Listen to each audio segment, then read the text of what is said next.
अचरा की मोती।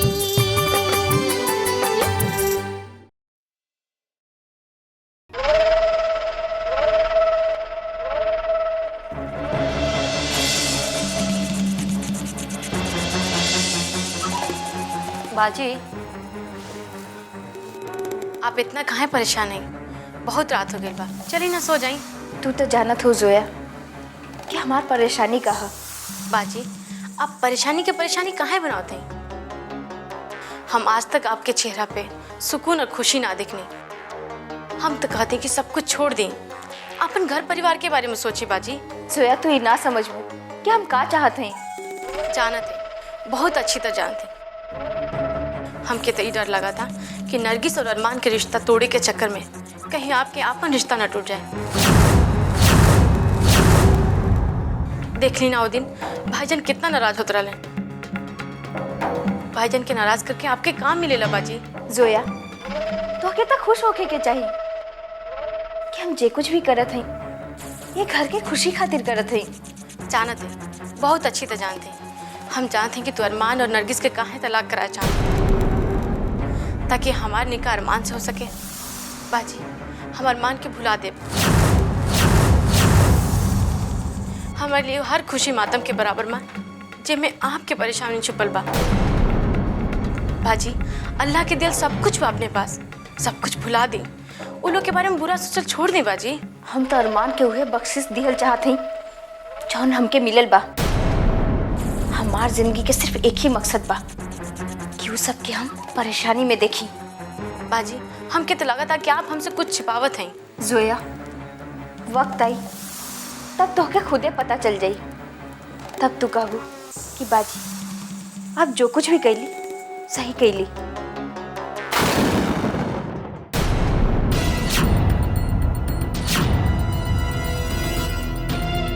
देखत कहू, फटाफट नाश्ता लगा दो, हमरा पास टाइम नहीं खे, बहुत काम बाचल बा। बस बस बस।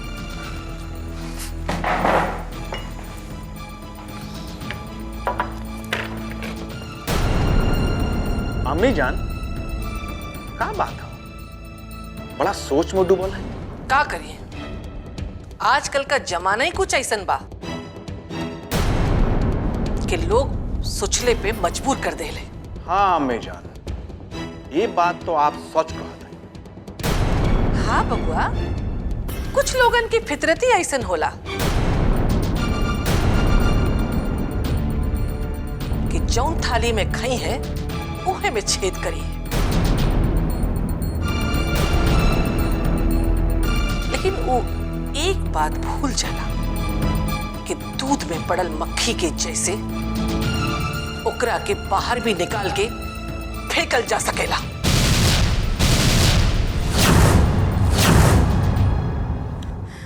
खाला, नाश्ता तो कर ली। लोगन की करतूत देख के हमार तो भूख ही मर गई।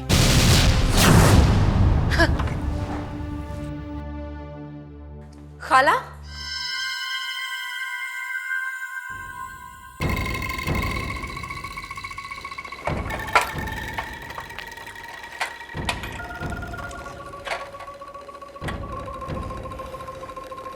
आजकल ही बुढ़िया बहुत बोले लागल है।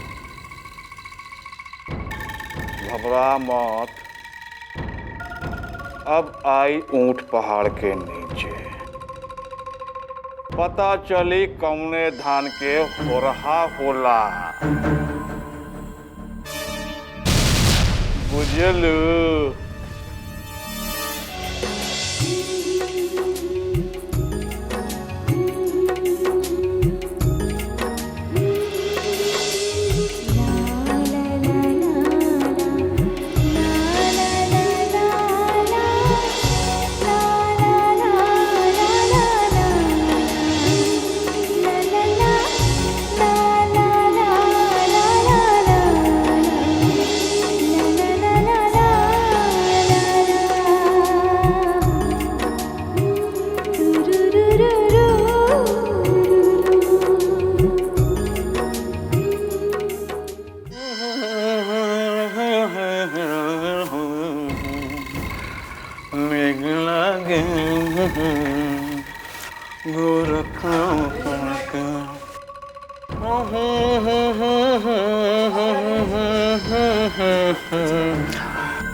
चपरासी जी साहब जी। अरे साहब के बच्चा, ये ऑफिस का लॉक हुआ है, खोल जल्दी से।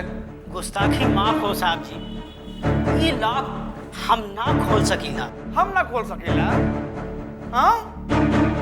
तो लॉक का है कहीं न रहले, जल्दी से खोल।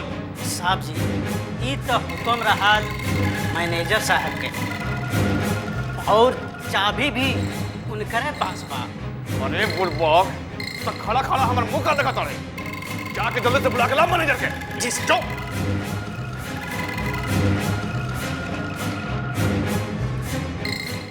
लागत बा कि मैनेजर के दिमाग के इलाज अब करे के ही पड़ी।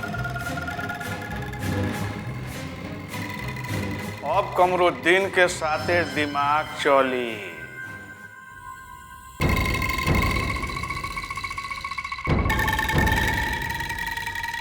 हाँ साहब। अरे मैनेजर, ये दरवाजा काहे बंद हुए? जल्दी खुलवाए करके। सॉरी सर, अरमान साहब के गैरहाजिरी में हम ऑफिस के लॉक हम ना खोल सकेला। अरे मैनेजर, तू का कहत हुए? तू केकरा संगे का बात करत हुए तो के मालूम बा? जल्दी से खुलवाए करके। खोल। साहब, अगर अरमान साहब के केबिन में ही बैठे के बाद तो अरमान साहब से हमरा एक बार फोन पे बात करा दी।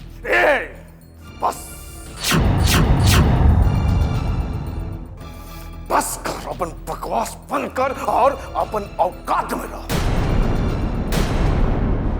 अरे काले ना तो के समझौले रहे, हाँ? हमरा का लागत बा कि तार दिमाग में हमार बात ना घुसल। कहत हैं खोलो। साहब, आपसे गुजारिश है, आप यहाँ से जाएं। जहाँ तक केबिन खोले के बात है, ये तब तक ना खुली जब ले साहब ना आए। अरे बुड़बक, तू अपन औकात से बाहर जाता हुए, बुझलो? अगर 5 मिनट के अंदर ये लॉक ना खुलल तो समझ ला कि तहार नौकरी गइल।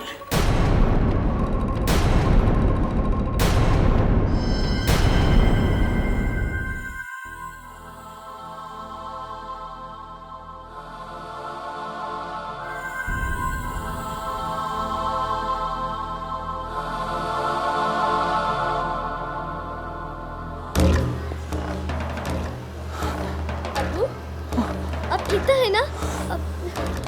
क्या भी लगू? अबू, अबू, अबू, अबू,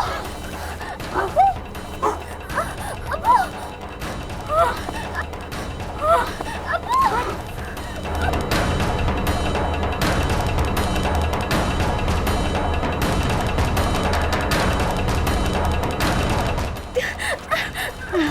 अबू, अबू उठिए अबू, अबू।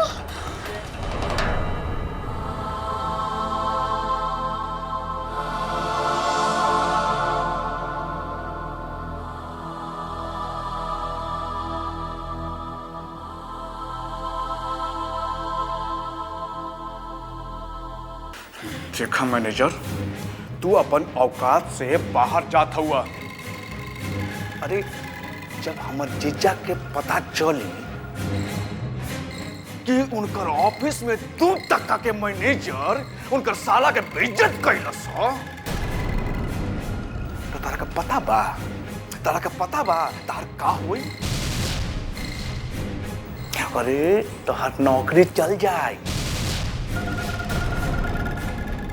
के नौकरी से निकाल दिल जाए। अरे अकल के दुश्मन, तार खटिया खड़ी और बिस्तरा गुल हो जाए, बुझलो? जो भी हो साहब, ऑफिस के लॉक हम ना खोल सकब। ये तो कुछ ज्यादा ही वफादारी दिखावत बा। लागत बा कि एकरा के अब विटामिन एम के डोज देवही के पड़। अरे तू ही हुआ का करत हुए? तारा पास कोनो काम धाम नहीं के का? हैं? जो जी साहब जी।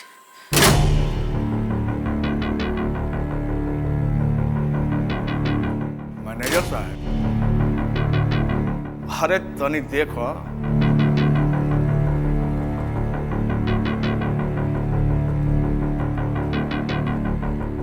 देखा ई ऊ मास्टर की हो जेकरा से संसार के हर ताला खुल जाला। रॉकी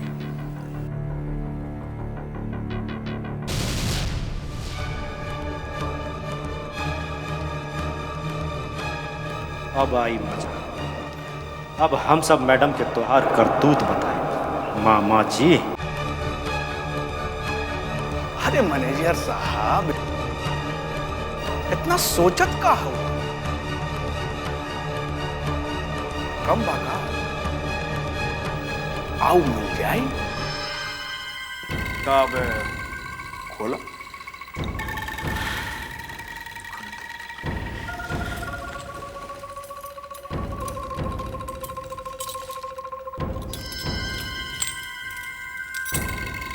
हाँ, अब न कैला समझदारी वाली बात। शुक्रिया शुक्रिया मैनेजर साहब।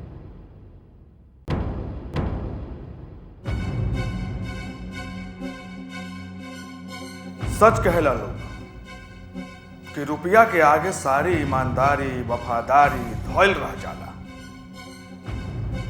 अब तो कमरुद्दीन के कला रंग लाई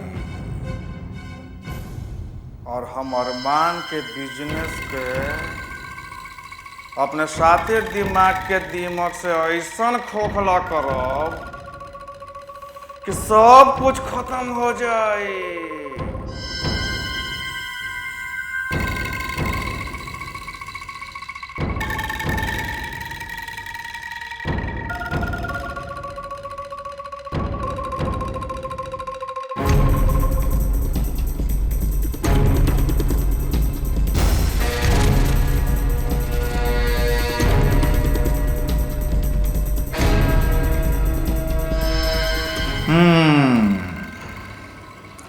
अब आई मजा।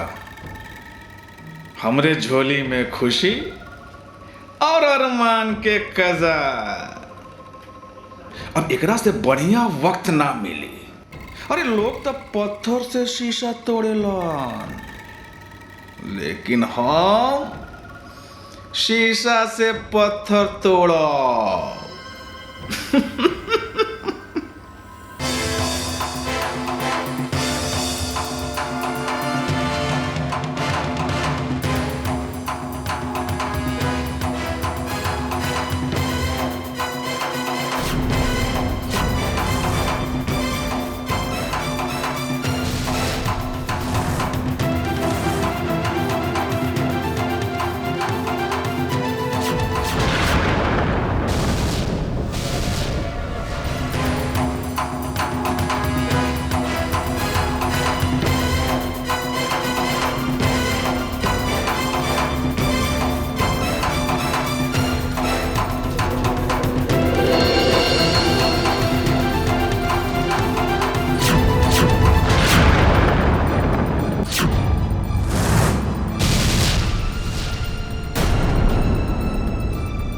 कमरुद्दीन,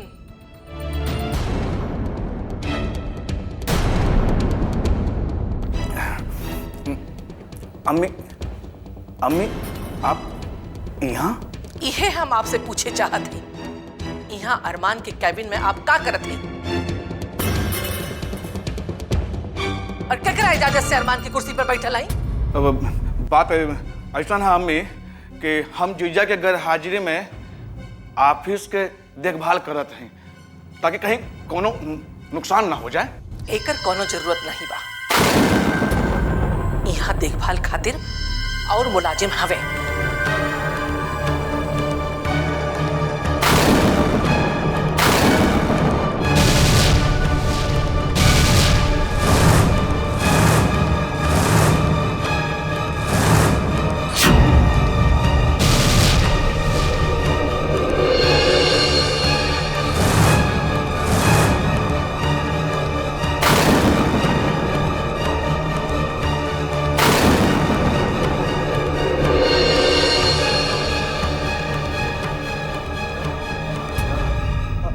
अस्सलाम वालेकुम। वालेकुम सलाम। मैनेजर साहब, आप चाय लेके आए हैं?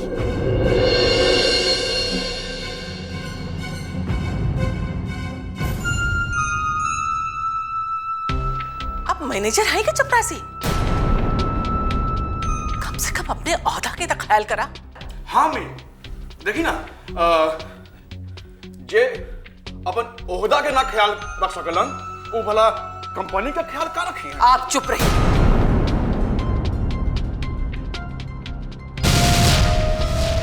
मैनेजर साहब, अरमान की केबिन खोलने की कौन जरूरत पड़ रहा है?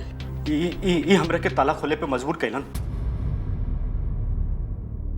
और हमरा के धमकी भी देलन। कमरुद्दीन, हमें का सूरत है? आप कंपनी के मैनेजर के साथ बदसलूकी कैला? लागत है आप अपन तमीज तहजीब भुला गईले। अम्मी आओ डांटी हमरा के, आओ मारी। कंपनी के एक मुलाजिम के सामने हमरा जलील करत हई। ये से ना कि हम गए रही। आप डांटे की बात करत है? आपके धक्का मार के यहाँ से निकाल देवे के चाहत रही।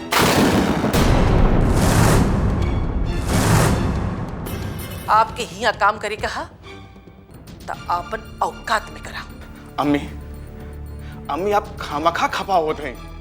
अरे हम तो सिर्फ ई वजह से यहाँ आयल रहली कि पता लगा सके कि पीठ पीछे कंपनी में का होता।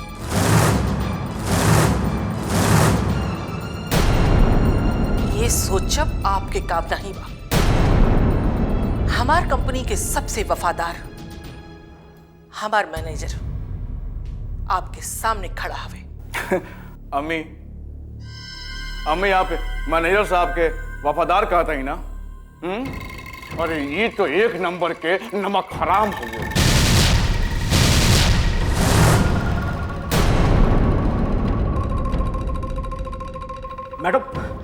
मैडम इस सरासर झूठ कहते हैं। अच्छा हम झूठ कहते हैं ना? अम्मी इनका जेब के तलाशी ली। इनका जेब के तलाशी ली कि इनका जेब में 10,000 रुपया के नोट के गड्डी हाकी ना 100 के। हाँ थोड़ी हम दिखावत हैं।